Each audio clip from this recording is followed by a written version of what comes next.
Welcome to Electrical and Electronic Power and Drive Systems. We're going to study over the next 12 weeks. Alright, so the assessment of this module is in 3 parts. First of all, there's 2 assignments. The first one, analyse and critically evaluate methods of AC and or DC motor control. Assignment 2, investigate and critically evaluate further applications of power electronics. I will be issuing assignment 1 next week. And then the examination at the end in late May, possibly early June. I can't remember what the date is, but that's all fixed and you have been sent that. Carry out analysis of 3-phase power distribution systems. Yeah. So that's the calculations that we'll do in class. So starting next week, when I spend next week and maybe a little bit of the following week working on stuff around the first assignment, what I'll probably do is go through, because Roger and Gemma, if she's here, haven't got to do the assignments because they've completed them last year. So I'll do the calcs bit first, and then Roger can go away with the tutorial questions and come back the following week, and then we can do the work on the assignment afterwards. Then you won't have to sit through all my talk about the assignment. So is that okay? Yeah. So the general format of sessions will be that we'll split the earlier lessons around getting the introduction to the assignment out for a couple of weeks anyway, into 2 parts.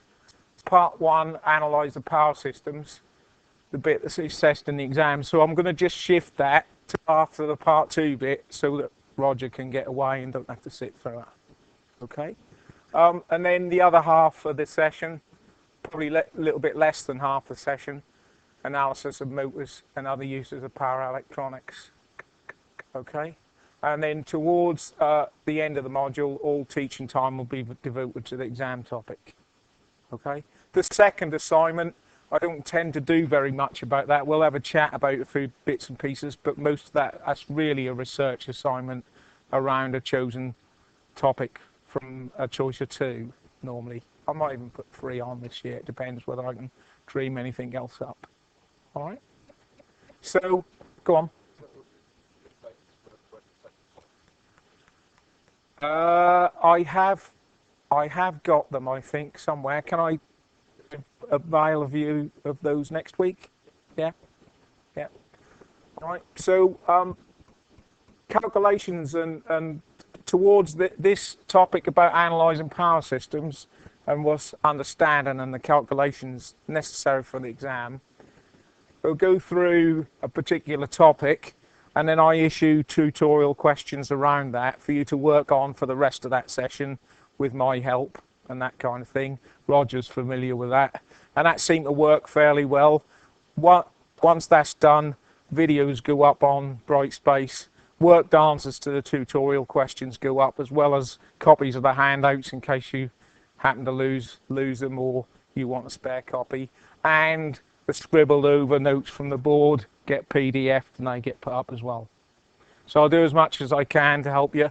I'll get that up as quick as possible. I don't make any promises about having done instantly, because that's quite an undertaking. All right. So let's make a start then. Power in single-phase AC circuits. So if we take a single-phase load and apply that with a sinusoidal voltage, okay, so we have and we express voltages that are changing, or we express instantaneous values by lowercase letters. So you're talking about, whenever you see a lowercase v at time t, we're talking about voltage at an instant in time, current at an instant in time. All right, so we might say the instantaneous voltage is Vm, which stands for the maximum or the peak voltage, sine omega t. Omega is the angular frequency in radians per second, and then that can have plus or minus a phase angle on it in radians. Because we're using omega, that involves pi, and therefore our angles must be in radians. So whenever you see omega and you're going to do calculations, you need to have your calculator in radians mode. Alright? Then we could say that voltage would provide an instantaneous current, IT, of Im, that's the peak current, times the sine of omega t. The frequency of the current would be the same as that of the voltage, plus or minus another phase angle, which could be the same as the voltage if the load is per resistance, but could also be different. Yeah. And most times we'll be working with one of these two, either the voltage or the current, with an angle 0, no phase angle, and the other one relative to it. Okay? Note that if F is the frequency in hertz, old money cycles per second, then omega is 2 pi times the frequency, because omega is in radians per second. And there's 2 pi radians in one complete circle, so that's where that comes from. And these kind of things are the formulas that you need to be remembering, really. Yeah. So you should be familiar with the general form of a sine wave in that V max sine omega t plus or minus a phase angle form, and you should be familiar that omega is 2 pi f at this stage. All right. Everyone happy with that?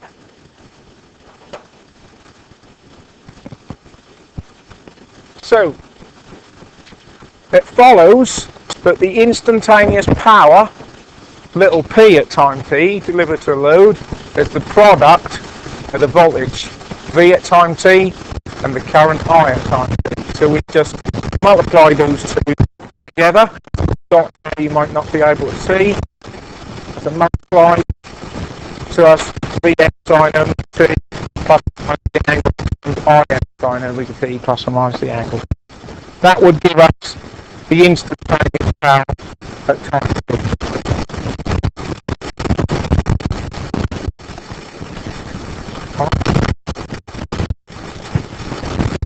Now we're going to start to get somewhere where Roger has said won't have been before, to start talking about different types of power. Right?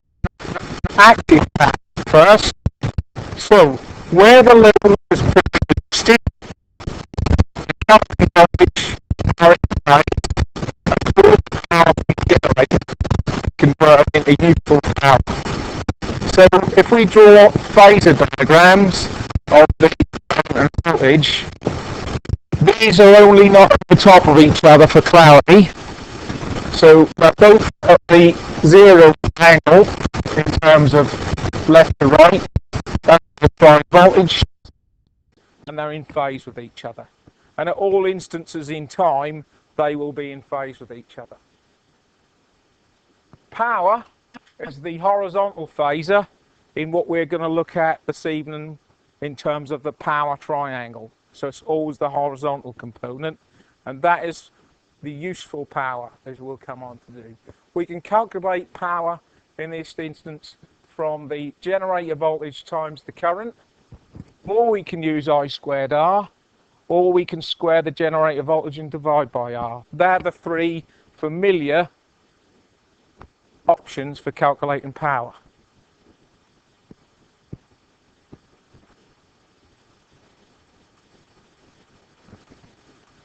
Note, for correct calculation of AC power, the values of EG and I are RMS values, where ERMS is the peak voltage divided by root 2, and IRMS is the peak voltage divided by peak current divided by root 2. Alright?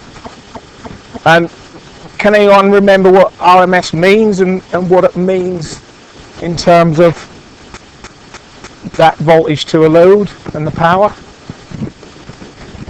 Stands for the root mean square, but what is it?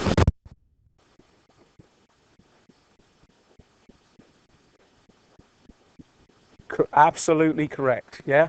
So the RMS AC voltage, if you have a RMS voltage, AC voltage of 250 volts, it will provide the same power into the same load as 250 volts DC. Yep.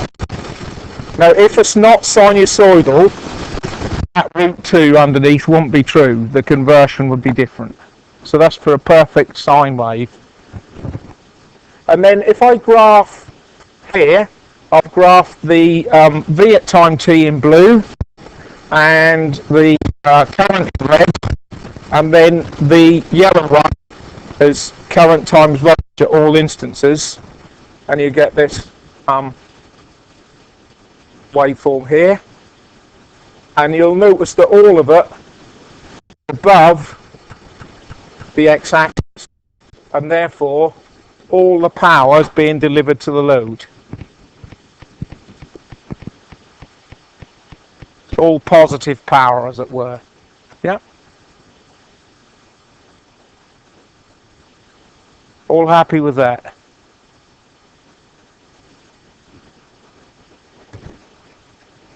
Okay. So that's active or real power. Reactive power, inductive. So if we change our resistive load for an inductive load, we then get a situation where we've got, if we say the voltage is the phasor at 0 degrees, then the current lags the voltage by 90 degrees. So where the load is purely inductive, current lags the voltage by 90 degrees. And who can remember the word we used to check that out and remember which way round it is? Civil. Yeah. C-I-V-I-L.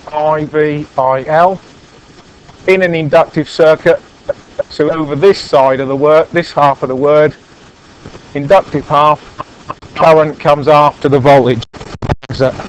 If we had a capacitive circuit we can have in a little while, current comes before the voltage. So we could say in an inductive circuit, we can either say current lags the voltage, or we can say voltage leads current. Both would be correct. And over here, in a capacitive circuit, we can say current leads voltage, or we can say voltage lags current. And again, that's all around which one we specify is at 0. Here we would say current lags voltage.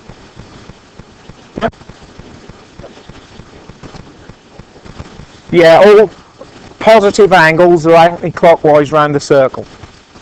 Yeah, so we can describe this angle as positive 270 degrees, but more often than not, almost always, we'll deliver it as minus 90 or minus pi over 2 when we talk about radians. So negative angles go clockwise, positive angles go anti-clockwise. That produces a power diagram.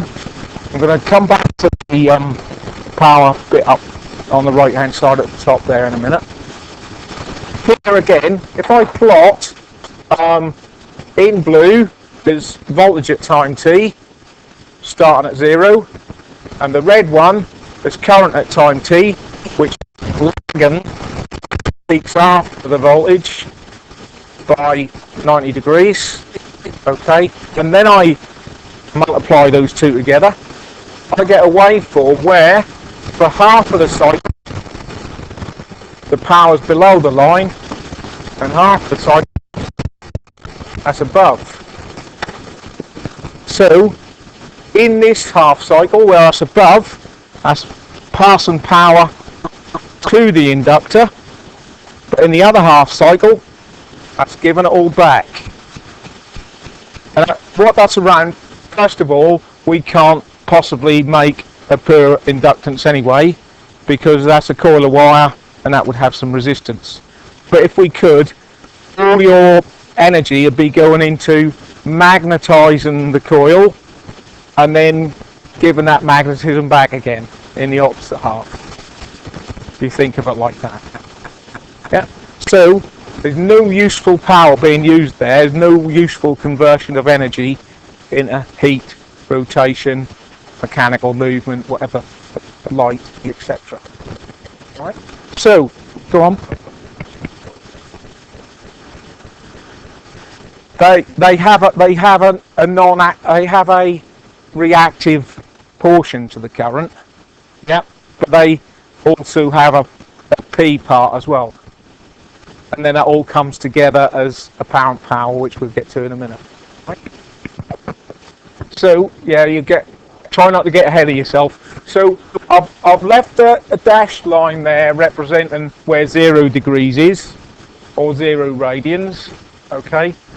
From this, we get QL, which is the reactive power due to inductance. It's a positive 90-degree angle, or a positive pi/2 radians. So it always goes upwards on the impedance power diagram. Yeah, and that's measured in VAR, volt amps reactive. Right, Ben? Yeah. The reactive power measured in VAR, short for volt amps reactive.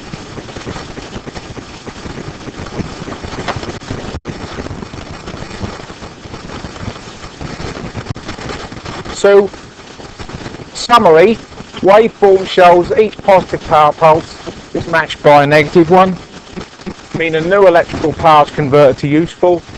Inductive loads are said to absorb reactive power. They take reactive power from the system, supplying them, the generator, whatever. Alright? QL.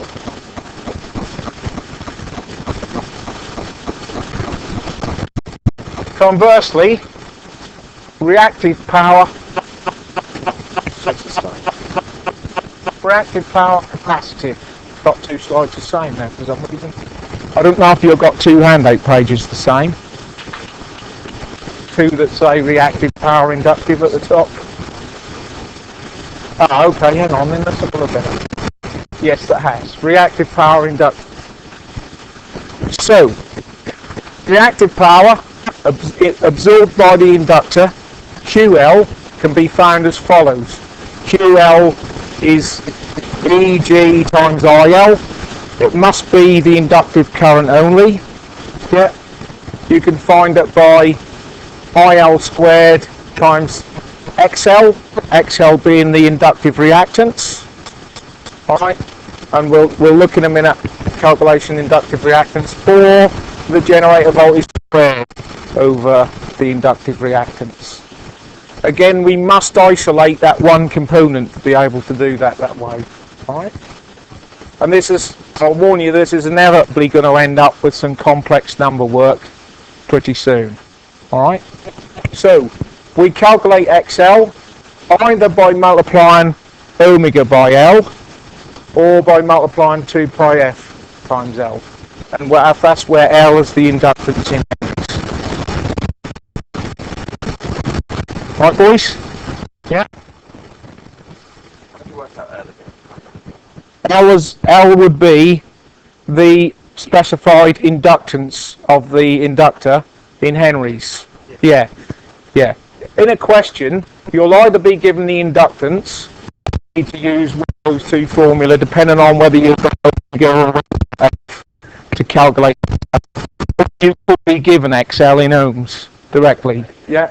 Because XL is measured in ohms. I'll add that on there. That's the units of XL. And the units of QL are VAR. Alright?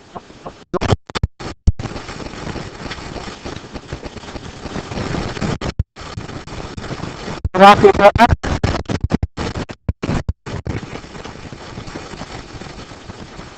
Okay.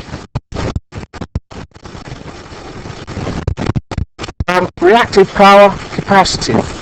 So if we remove our inductor and replace it with a capacitor, according to Civil, when we draw our phasor diagram, in a capacitive circuit we need the current leading the voltage. So here it is, 90 degrees or pi/2 radians. got a voltage come back to that. Is purely capacitive. Current leads the voltage by 90 degrees. The capacitor supply reactive power to the source. Reactive power making var short volt amps reactive, so that's on the slide. When I press the is the voltage, starts at 0. The red is the current, 90 degrees leading, because it peaks 90 degrees before voltage. And the yellow one is the power. And again, we've got half the area above, in 1/2 cycle, half the row.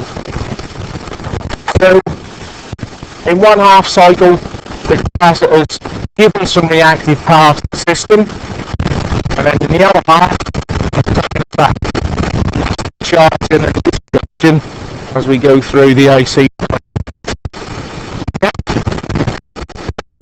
We want to show that for each positive pulse matched by a -1, meaning no electrical power is converted to useful power. Capacitive loads are reactive power. So the reactive power QC and the power triangle diagram these are power gradients downwards or negative.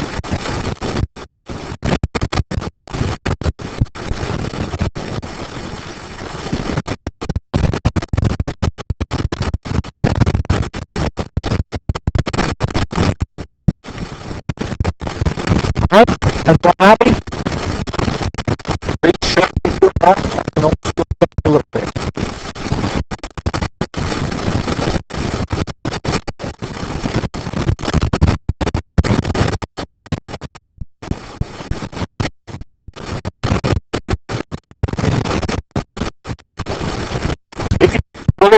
If you go back, if we flick back, we've got a positive half there first, and then a negative, and you go back to the inductor, 1, 2, that's that one.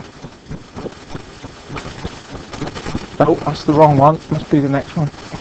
And then that one, negative first, positive one. So if you had them both, I kind of flip-flop them. And essentially, the stored energy in the inductor would then charge the capacitor up. The capacitor would store the inductor to charge of energy again. It's just going backwards and forwards between the two and doing nothing. I mean, in reality, you're going to have some resistance there in the form of the resistance of the coil of the inductor, and you're going to have the resistance of the plates and the leads of the capacitor. So you are going to get some heat, and you are going to use some power.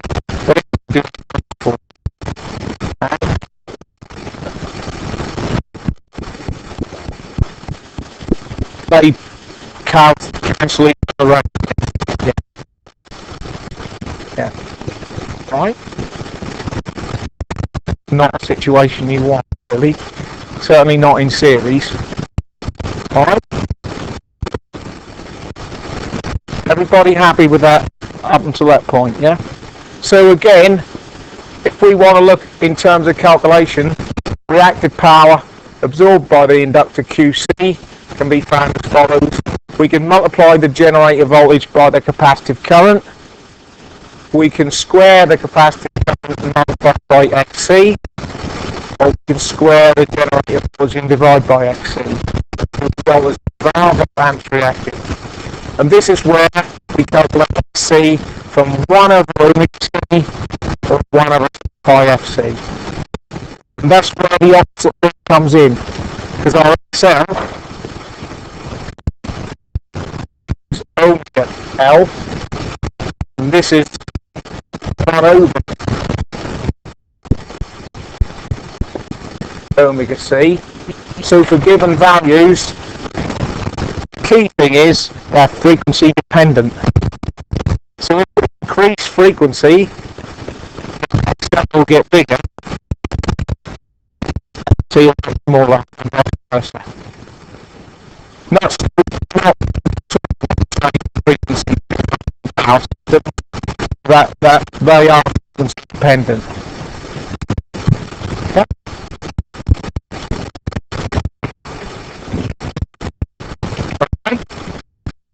Happy. Right. Distinction between active and reactive power. First of all, one cannot be converted into the other. They function independently of each other. Secondly, they can be treated as separate quantities in electrical circuits, so you can calculate them separately. You isolate information about that one quantity. They both place a burden on the transmission line that carries, i.e. they both produce current, and that is an issue we're going to talk about and how it's dealt with. Active power produces a tangible result in the form of work done, i.e. heat, mechanical power, light, etc. Yep, so it does real work for you that you want to do. Reactive power does no useful work. It represents energy that oscillates back and forwards. So a large system, such as a factory, presents a large active-reactive load in the form of heaters, motors, etc. They draw reactive loads to sustain the magnetic field. This is what it's about. It's about magnetising them fields. And in transformers as well, it's active loads to provide heat and mechanical energy. This leads us to consider loads that absorb both active and reactive power. So we're going to move away from imagine we can have a purely reactive, purely capacitive load, and look at what happens when we introduce two and then all three of them. Right?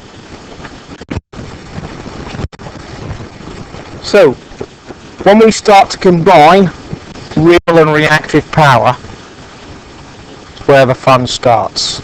Alright, so if we connect a resistor and an inductor, and for the sake of this exercise we're assuming as a perfect inductor the resistance is negligible, we can ignore it.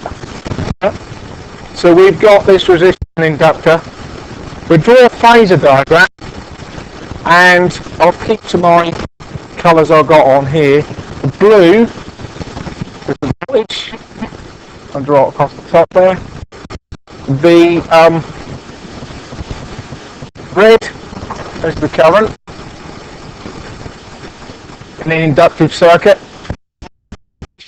by pi/2 radians or 90 degrees. Our resistance is in phase with the voltage.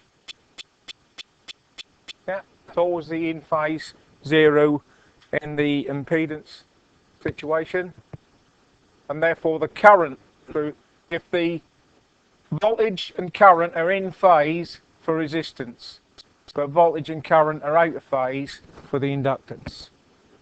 So we've got a horizontal component of current and a vertical component of current, and then in here down the middle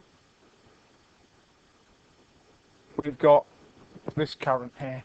The two combined is the resultant phasor, and that phasor's got its own angle, theta, sorry.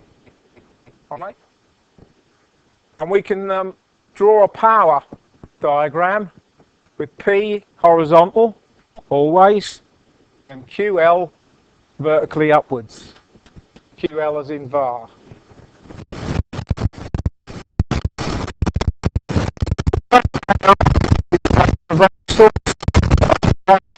By 90 degrees. The current drawn by voltage by an angle. So that black phasor down the middle angle represents the current drawn from the supply. Yeah. It's only IR useful work. So when we plot them like I did with the resistance per inductor per capacitance, Again, the voltage is in blue, the current in red, and power is the yellow one. We've got quite a big portion above the x-axis. That represents the real power, P. But we've got small portions underneath representing QL. Yeah, because any load have a portion of resistive load and inductive load. Yeah, if it's a motor or a transformer, anything with a coil, that's going to at least have its winding resistance, if nothing else. Yeah.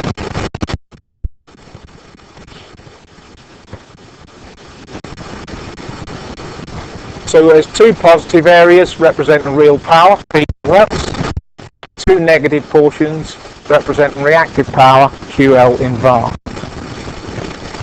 Right.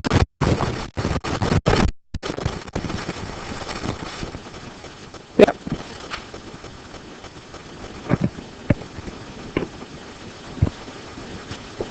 So again, the magnitude of the current I drawn from the source can be found by using Pythagoras theorem, because we've got a right angle triangle in here that will allow us to calculate the length of that line, I square root of IR squared plus IL squared. And then the magnitude of the angle theta depends on the value of the inductor. So consequently, the larger the angle, the greater the current required to produce a given amount of real power. So what it's saying there is the resistance ain't going to change, but if the inductance changes, the angle changes because of the inductance. So if we came down here somewhere at this angle, we ain't going to get no more resistive current, but we're going to draw more inductive current, and therefore the length of that line is longer. We're going to draw more current from the supply. The further out of phase we are, the worse that is, and that's an issue. All right.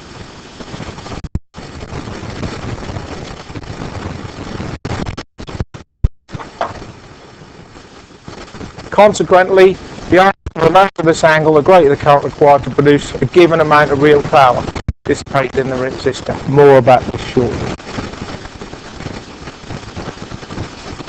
So if that phase angle is worse, we're not going to get any more heat out of a heater, but we're going to draw more current from the supply, which has implications.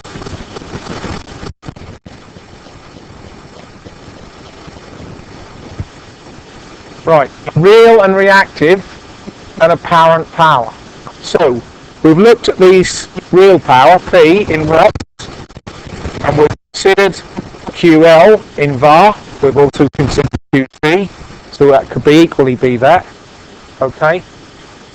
We have a resultant that forms what we call a power triangle. So P and Q, P is the horizontal component, Q the vertical component, and then the hypotenuse, or the resultant phase, is called the apparent power, S.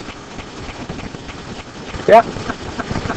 S is equal to the generator voltage multiplied by the current from the power triangle. S is P squared plus, or the square root of P squared plus Q squared. So we can do it from Pythagoras theorem. Apparent power is expressed in volt amperes, or VA. You may have noticed that transformers are not rated in watts, they're rated in VA. That's because that takes into account the power factor or phase angle associated with it being an AC and it being an inductance, an inductive load. Yep.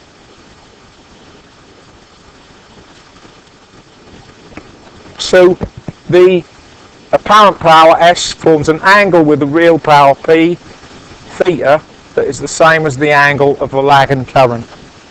So that angle, if you get it from the current phasor diagram, the voltage phasor diagram, or the power triangle, the angle's the same. Alright? Measured in volt amperes.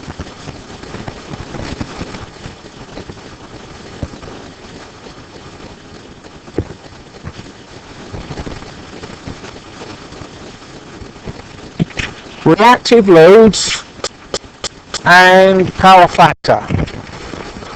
Right. Many reactive loads on the system that require reactive power Q to set up magnetic fields. This including motors, transformers, welding plant, etc. So, if we have a high reactive load Q, it means the supply lines have to carry more current at the voltage to provide a given amount of power, usable power. So in both these triangles, length of that power line's the same. That ain't going to change, right? But if we've got a bigger reactive load, we're going to have more volt amperes, and volts is not changing. So, because that line is longer than that one, and if voltage stays the same, then it must be the current that's getting bigger. So that side, high reactive load, is going to draw more current for the same amount of power as this one. So the angle is what determines how much current over what you would draw. If it was perfect, i.e. P and S in line with each other, then all your current will be doing useful work.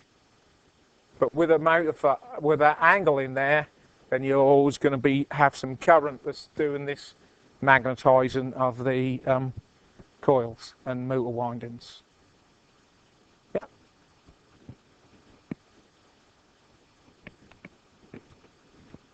Everybody understand that? Yeah. Because your resistance of a particular load isn't going to change.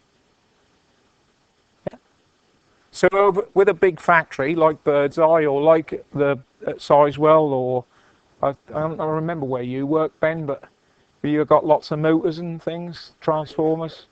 Yeah. So you get this situation of what's called poor power factor. We'll come on to that in a minute. Right, that needs correcting. Okay, everyone happy so far? Yeah.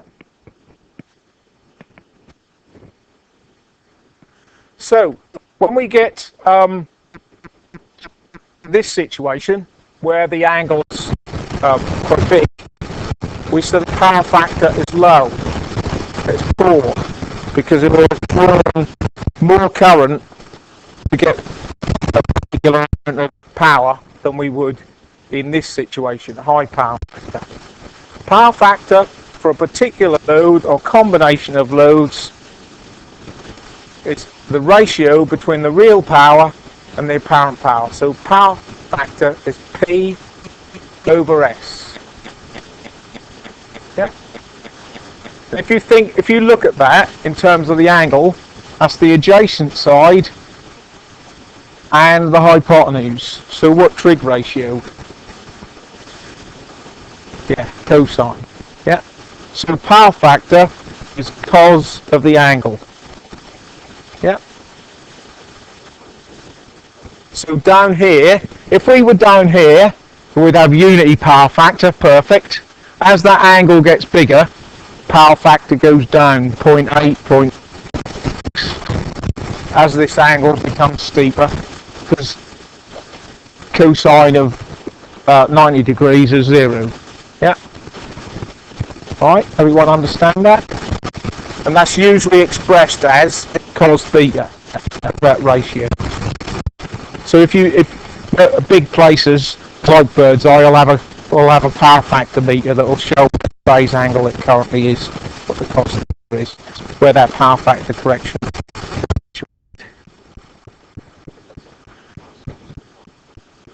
Yeah. No. Well, yeah. They'll need to. Yeah.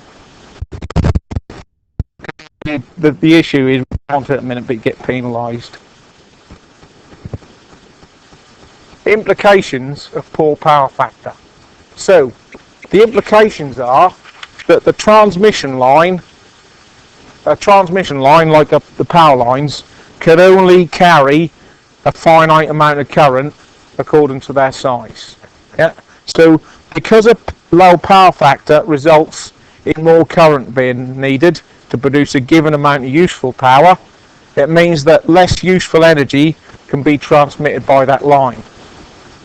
So you're getting less power out of the current going down that 100 amps going down that line because the power factor is poor. What that leads to is the supply companies that own the transmission lines tariffs. So this is done by measuring what's called the maximum demand, S, in kVA. And they base the electricity price at the maximum demand. So you have a maximum demand meter. I don't know how it's done in this modern electronic memory world, but in the old days that was a meter that used to constantly measure active power, measure your maximum demand. That would push your needle up over the month or over the quarter or however they, and then your electricity price would be based on that maximum demand. So if you had a load of motors come on in one go and track your maximum demand, that would pay a lot for your electricity that quarter. So there's power factor correction, which we'll come on to, is you get that. Alright?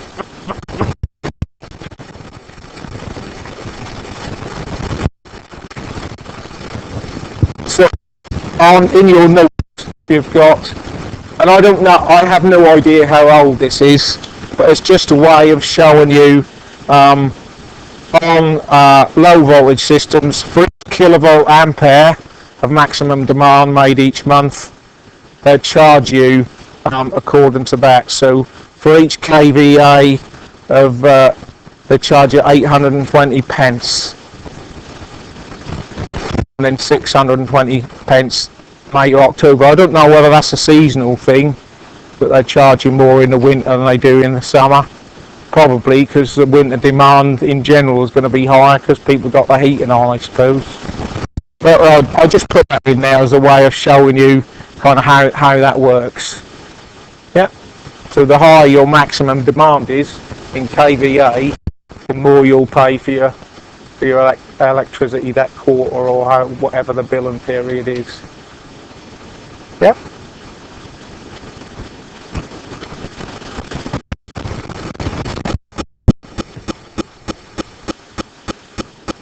Right. Let's pause that.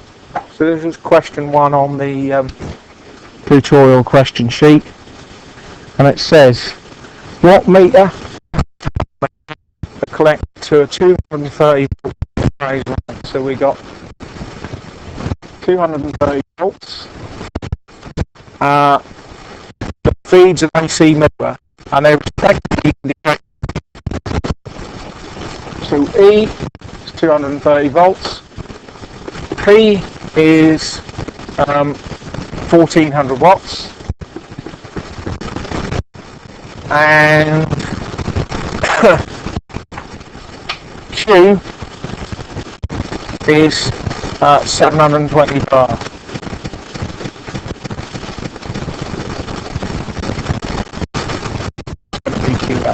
Inductive load. Right. So the question says, calculate I, the in phase, so in phase IP, and out phase.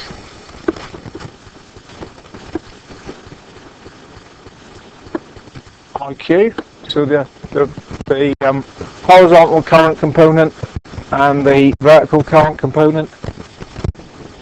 B, calculate the line current.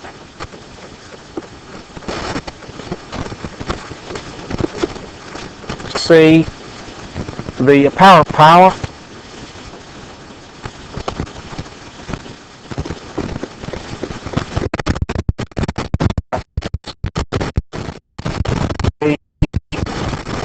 the phase angle.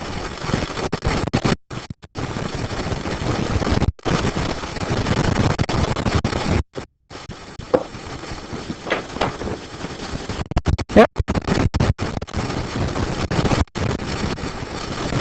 Where can we start with that?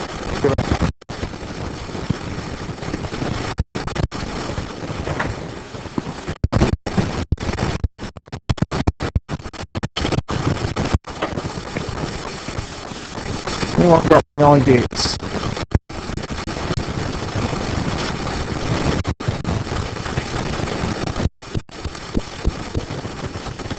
Yeah, using, so as I say, using the formula P is equal to IV, because we're working with the in-phase component, so we use power, the supply voltage, and we want to calculate the current, so that will rearrange to IP is equal to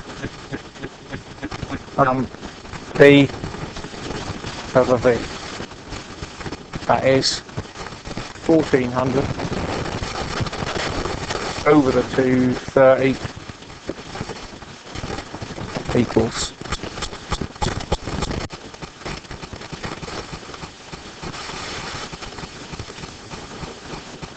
I got 6.09 in my notes, but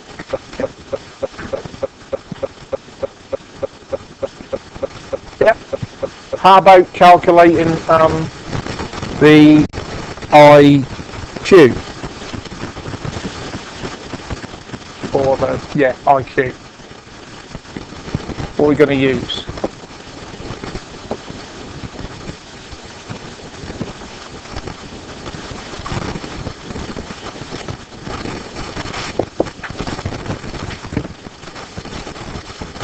Q is equal to,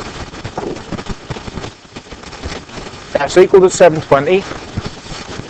But can you remember that I said you can deal with the current due to Q and the current due to P separately, as long as you make sure you use the right.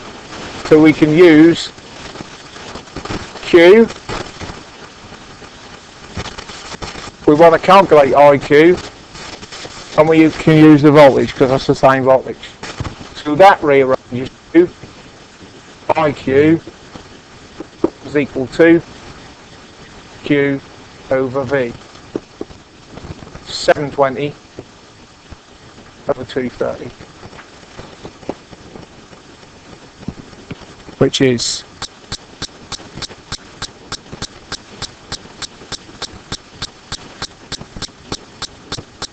yep. All happy with that? Ben? Lewis, yeah? How about, what can I do now to help me visualise how I'm going to calculate my line current?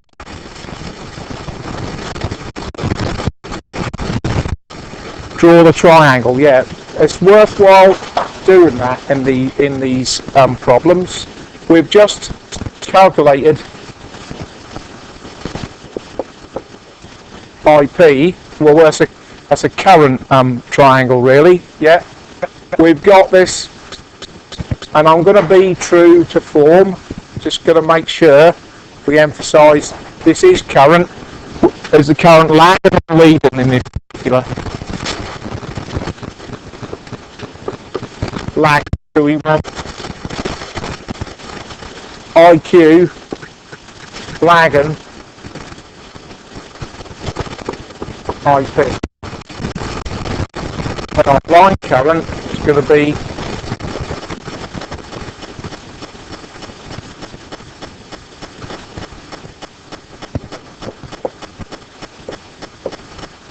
that one in there. So now how can we calculate it? Bearing in mind we just calculated these two.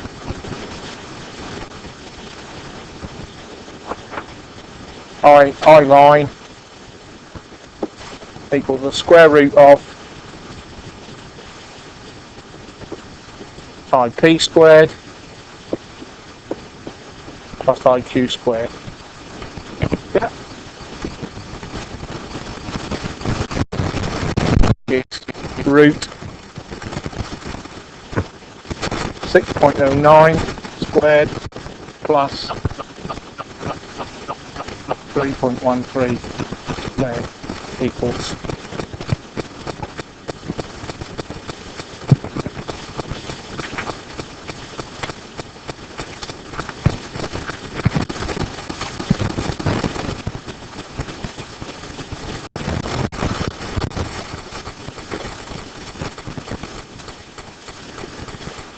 how many VA is it then?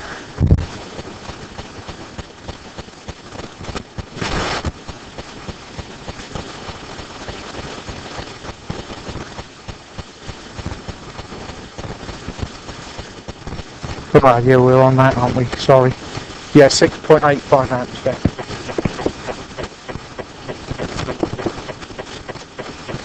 I was getting ahead of myself there.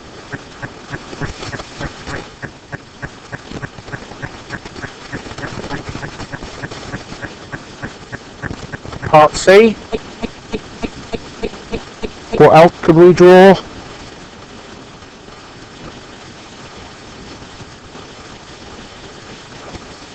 Yep, we can have P.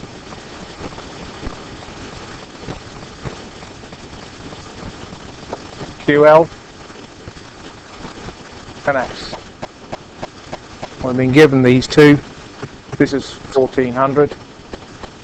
This is 720. So we can calculate S. S is square root of 1400 squared plus 720 squared. Whatever that come out to.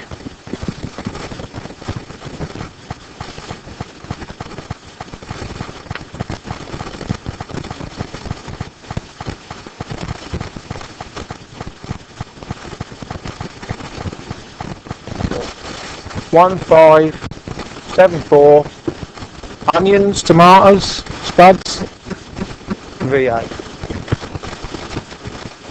Okay. Waffle.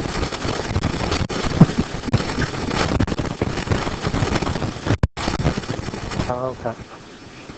No. I bet Dom in either. Right, and D lastly, where would you go to calculate this angle? What would you do to calculate this angle?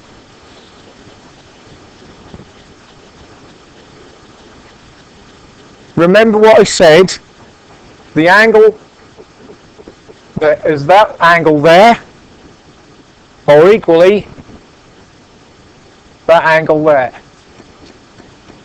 Now, you can get it from either. In my opinion, one of them's better, and one trigonometrical ratio is better to do it in this particular situation.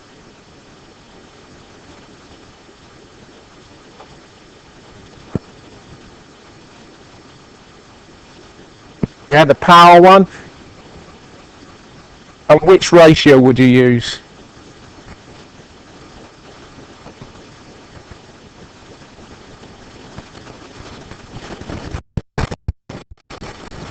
So that's power. This is calculated.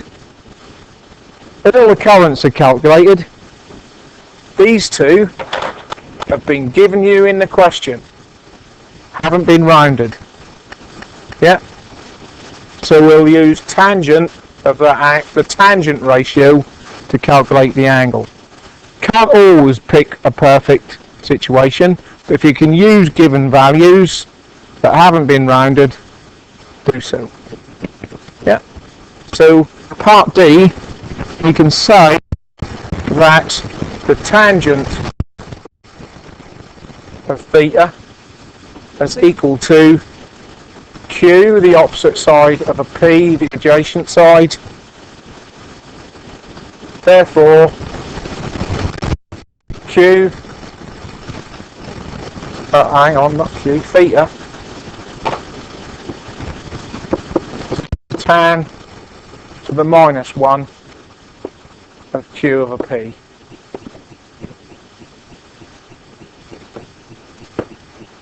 Tan to the minus 1 of 720 over 1400.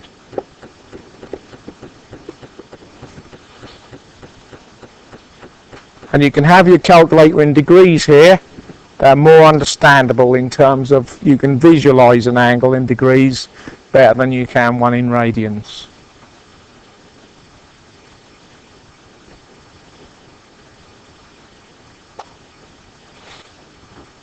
I got 27.2. Yep.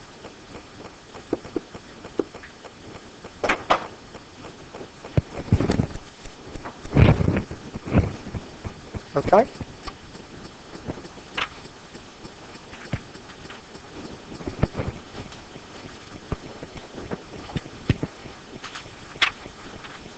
Right.